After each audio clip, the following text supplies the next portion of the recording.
key thing is that they hold water only for part of the summer, so they dry down, and they're optimal breeding sites for wood frogs, spotted salamanders, blue spotted salamanders, and fairy shrimp, because these animals are very susceptible to predators that are found in permanent waters, such as breeding green frogs and bullfrogs and a whole suite of invertebrates, and especially fish. So that's the system that we're talking about. And as many of you know, these systems are small, generally a tenth of an acre, hard to map remotely, so they're often overlooked. But the very positive thing from a teaching perspective is it's literally an ecosystem that your class can put their arms around and stand in a circle. So it's a very intimate way to study wetlands for classes, but more related to the sort of work that my lab does conservation-wise. They're difficult because they're small and people can't boat in them. They get overlooked. They're not well regulated, and they're misunderstood, and people think they're mosquito breeding grounds for West Nile, and it's not even the same mosquito. So it's a very understood ecosystem. The monitoring that schools can do and school kids can do is helpful for a lot of reasons. We're very concerned with changes in climate, about pools drying too soon, or winter conditions really knocking back wood frog, especially populations. So if we have long-term data on pools from around the state, and that's collected by this program, that's something that we'll be able to look at over the years and see if there's any major changes. And, you know, frankly, the towns that I work with are mostly in areas of most concern development-wise, so tends to focus on mid-coast Maine and southern Maine, some central Maine towns, but anywhere north of that, we really don't have a whole lot of information on. So people who teach in areas out of sort of suburban Maine, we really would love to collect data on.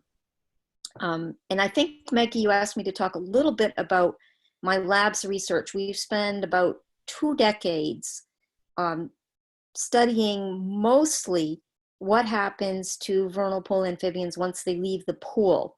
There's been a lot of research already on the pool itself and what conditions are needed for the different species, but not enough is known about what these animals do once they leave the pools, where they spend 95 to 98% of their lives. So we have researched over the years using various things like radio transmitters and elastomer dye, ways of marking these animals. We've studied where the adults go, where they spend the summer, and where they hibernate in a variety of settings. And we've done some work with juveniles, which are a little bit harder because they can't carry radio transmitters. But our major questions are, what sorts of land uses will these juveniles, who are the main dispersers, cross to get to forested wetlands, so, or forested areas, sorry, where they also summer, or to get to other vernal pools where they strike out for new pools to breed in. So that's what our lab has been researching. We're particularly interested in the response of amphibians to urbanization. So we spent a lot of time recently looking at how amphibians move through developing landscapes. Will they move through yards and hayfields and cornfields to get to forests? We know they're forest specialists. We know that they summer in forests and they hibernate in forests. So all the questions become, how much fragmentation will they tolerate? How can we make suburban landscapes suitable for them to migrate through to get to the forested habitats? We also now know that we need a landscape that has connected vernal pools, because the vernal pools depend upon the animals and all of them to recolonize if one is wiped out, and also for maintaining genetic diversity. So these connections among vernal pools and other wetlands are really critical. One other thing that we've discovered is that vernal pools are a lot more than breeding habitat for this suite of amphibians. A lot of large mammals, medium-sized mammals, other reptiles and amphibians use vernal pools at some point during their life stage, particularly for foraging. They're very protein-rich areas, and for resting in the summer in the cool waters. So we know they're very integrated with the terrestrial landscape. So our lab has been working to provide the science behind policies, conservation policies that will improve the state and federal regulations, which really under-regulate vernal pools right now in Maine. So we've developed something called a special area management plan that's been accepted by the Army Corps and the DEP, the two federal and state regulatory agencies that oversee vernal pools. And we've put control back into the hands of the towns, the local areas. But towns must have a survey of vernal pools in their rural areas. And that's where our citizen scientists and schools, homeschoolers, people interested in monitoring vernal pools can really help out in towns that elect to adopt this special area management plan. And just a thumbnail, just so you know where the science went to, we've discovered that pools that are surrounded by development no longer support long-term populations of these animals. And so what we're doing is a developer pays a fee to develop around a pool in an growth area of a town. We take that fee money and we give it to a land trust or other third party in a town, and we use that to purchase conservation land in the rural area for poolscapes. Like you ruin one pool, you conserve two in the rural area with 70 acres around it, and the homeowner in the rural zone gets remunerated. So they get money for putting that in an easement. In this way, we'll have long-term conservation of these pools. But as you can see, there's lots of room for citizen involvement in towns that choose to participate in this. And over the long run, what I would love to see happen is that schools get involved as the monitors of these rural pools over time, so we can track how well the pools that we've selected to be the conservation targets are working over time. So there's just loads of chance for schools to get involved and make some meaningful contributions to pool conservation. Maggie asked me an interesting question yesterday, and so I'll be done in a minute, but she asked me, what are some surprising things that you've discovered in your research that you didn't expect? And for those of you who teach, one interesting thing that we learned, and I'm sure you all know this, is one, there's more questions than answers. Two, when you're studying populations in the wild, it's more complex than you can ever imagine. And one example of that is we found that pools that had higher salinity, the ones in the urban areas, seem to have bigger tadpoles than pools in pristine rural areas. And you would think, wait a minute, that doesn't sound right. But when we thought more deeply, we were thinking the reason is that the pools in the urban areas select out all of the weak and the various sizes and genetics that you would get in a rural pool where you have a greater span of individuals.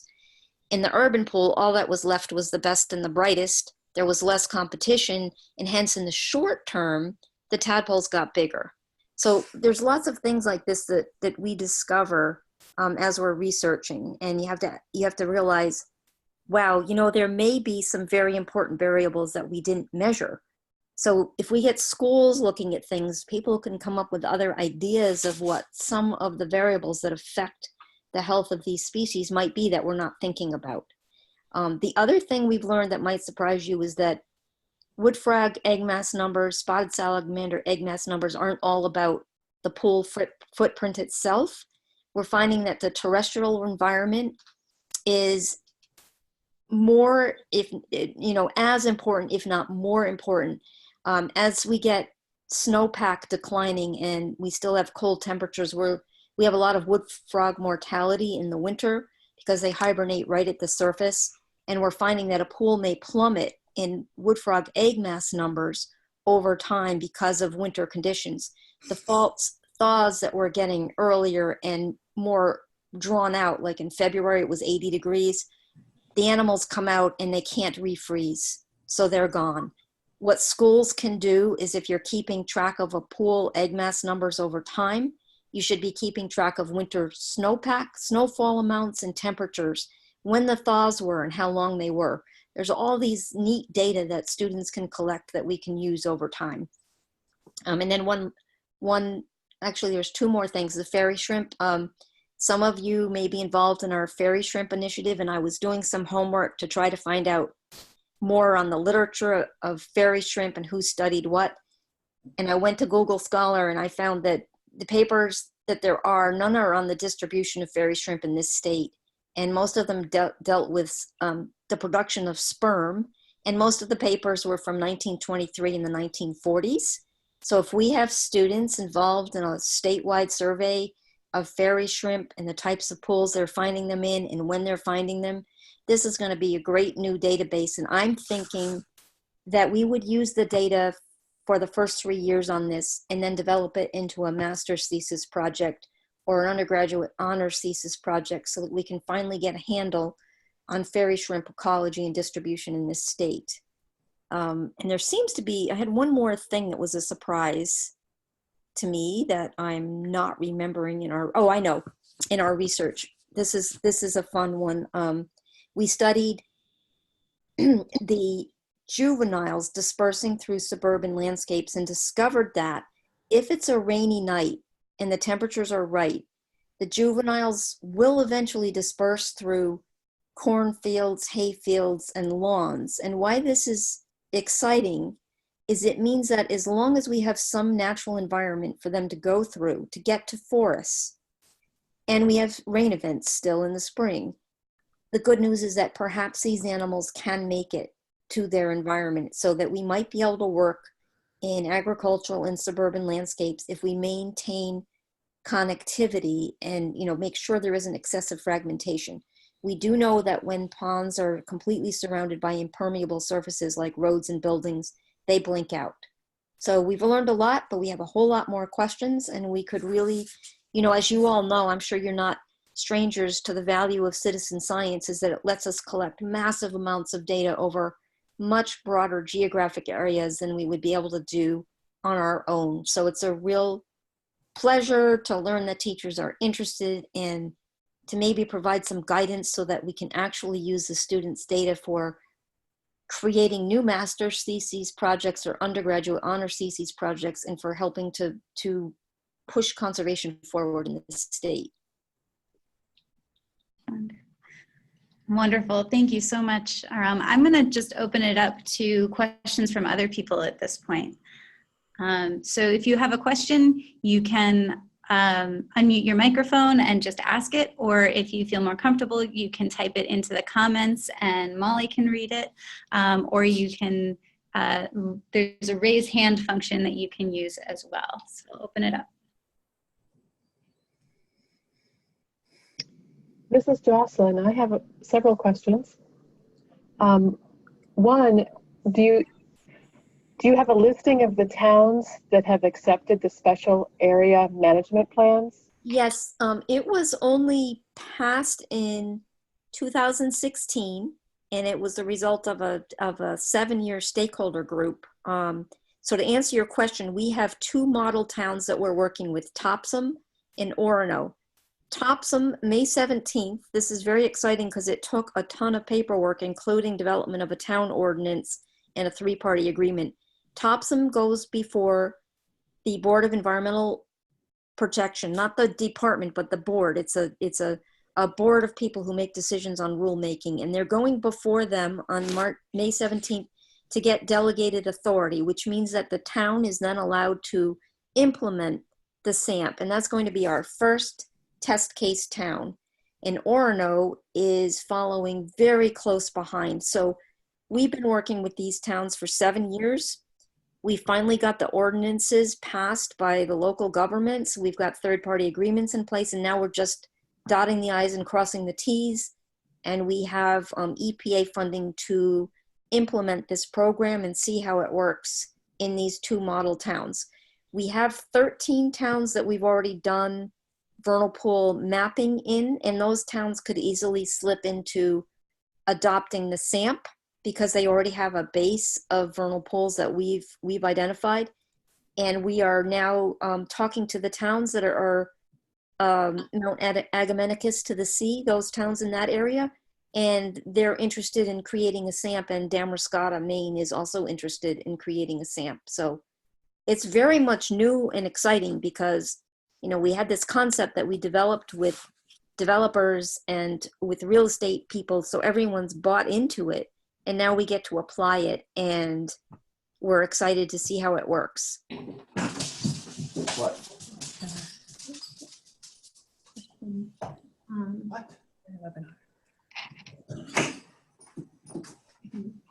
So Aram, we have a question in the chat box from Christine. So do you know if there's still any work on the LEAP project? Yes, I can answer that. Is there more? I'm reading it as I'm saying it. Yeah, they were wondering if there's still work on the forestry practices piece of any of the findings from that work. So if you have any information on where that project is, I think that would be helpful. Right. Well, the LEAP project ended, but then we got another NSF grant. And frankly, we switched to the urban environment because the fate of amphibians in our working forests is much more positive than the fate in our developing landscape. So we found out enough to be dangerous, and there's only so much NSF money to go around. So we sort of threw the money on where we thought the biggest risk was right now. Philip de Maine-Nadier and I published habitat management guidelines for forestry, and the LEAP research just reinforced our findings after 5 years. We were lucky, we did the best guess that we could, but those still apply. And I know that like the Maine Forest Service and at one point the Bureau for Public Lands was following our guidelines for vernal pools. So it's not that we don't care about it anymore, but it isn't as urgent a need. We know that clear cuts, like pure clear cuts, are not good for amphibians, and many of them won't pass through them. But we know that partial cuts and anything with shelter wood and so forth is passable by the amphibians. So it's sort of a roundabout way to answer your question, but it isn't the highest priority right now. Great.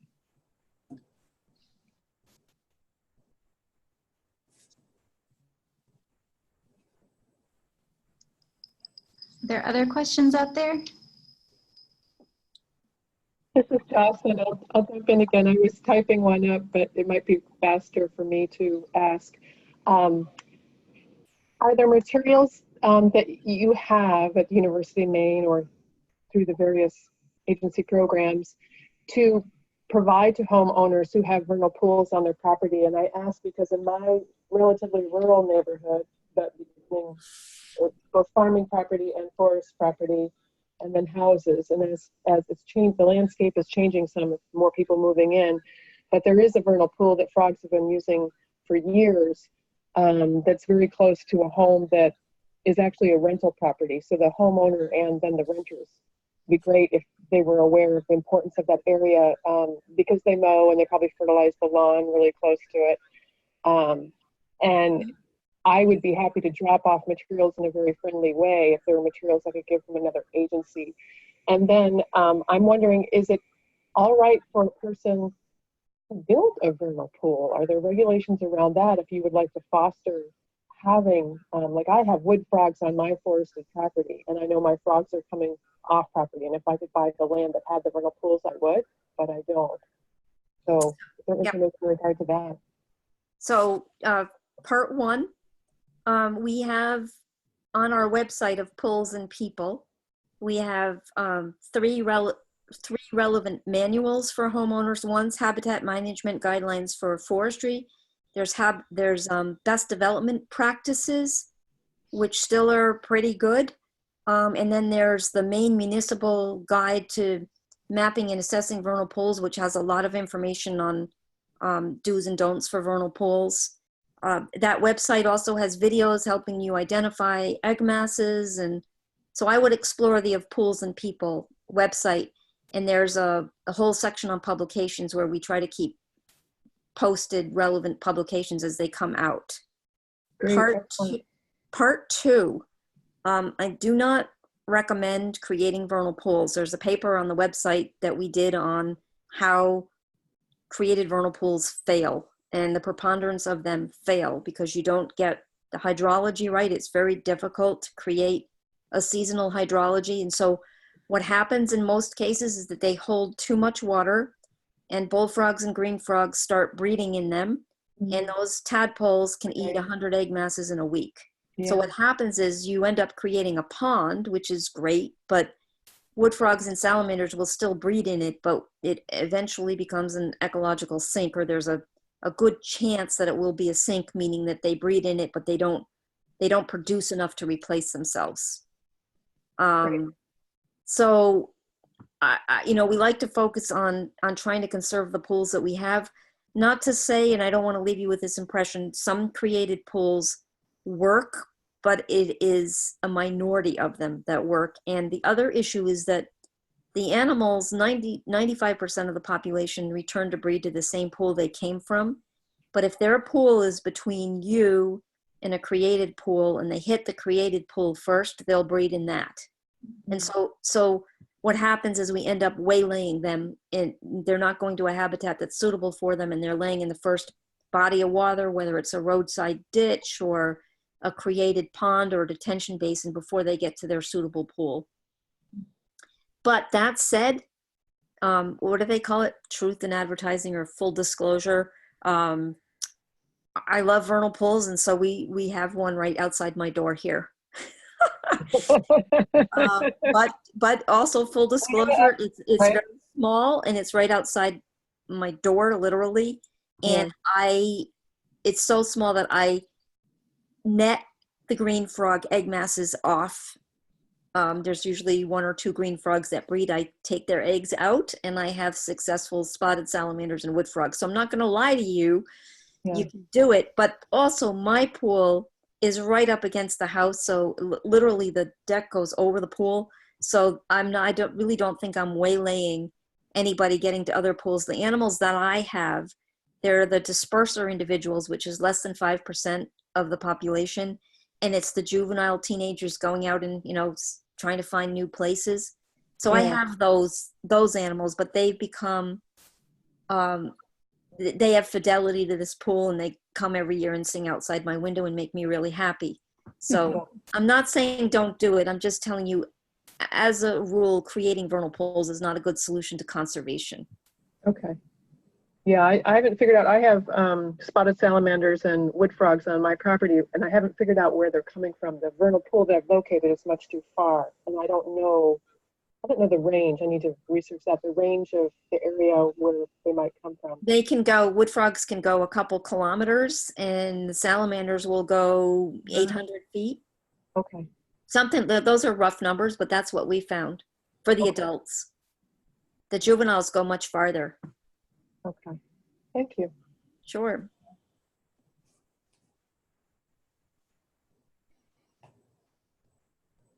Any other questions out there?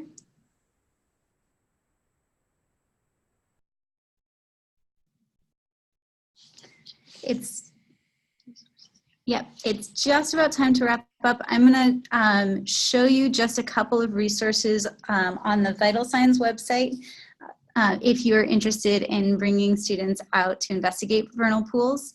And I'm also, as soon as the webinar is over, I'll send out an email with the links to the Of Pools and People website that Aram mentioned, also a document on the SAMP, and a few other resources as well, so that you can do your own investigating. I am going to just share my screen quickly, though, and show you the vital signs field missions that we have around vernal pools. So give me just a second. Okay, field missions here. So we have 3 field missions on vernal pools, so you can get kids outside investigating vernal pools. These second 2 here are new field missions with specific questions to investigate and data to contribute. This fairy shrimp one was developed with Aram, with her help. Thank you very much. And then we also have teacher resources that have been put together specifically around these missions. So there's a whole teacher guide, as well as student handouts that go with these field missions. So I can show you what that would look like. Student handouts to go along with sort of before and after going out into the to investigate vernal pools. So I don't want to keep you much past our 4:30 stop time, but if you have additional questions, you can respond to the email that I send out in a few minutes, and I'll be happy to connect you with additional resources. And if anybody has a question, they're free to email me as well if I didn't answer your question well enough. Great. And I think your contact information is in the resources that you shared. Great. Also, two more additions. Christine adds that the student resources are available in a Word document, so they can be edited and modified. Also, I'm going to pop Maggie's email into the chat box here in case you don't have it. If for some reason you didn't sign up for the webinar and we don't have your email, you can always email Maggie so that she can forward along any resources she's going to share with the group that did sign up. So just in case you just decided you're going to join in last minute, and that's all good, we want to make sure you get the resources that you need. Thank you all very much for joining us, and thank you, Aram, and we'll be in touch soon. Great. Thank you, Maggie. Thank you. Bye. Everyone.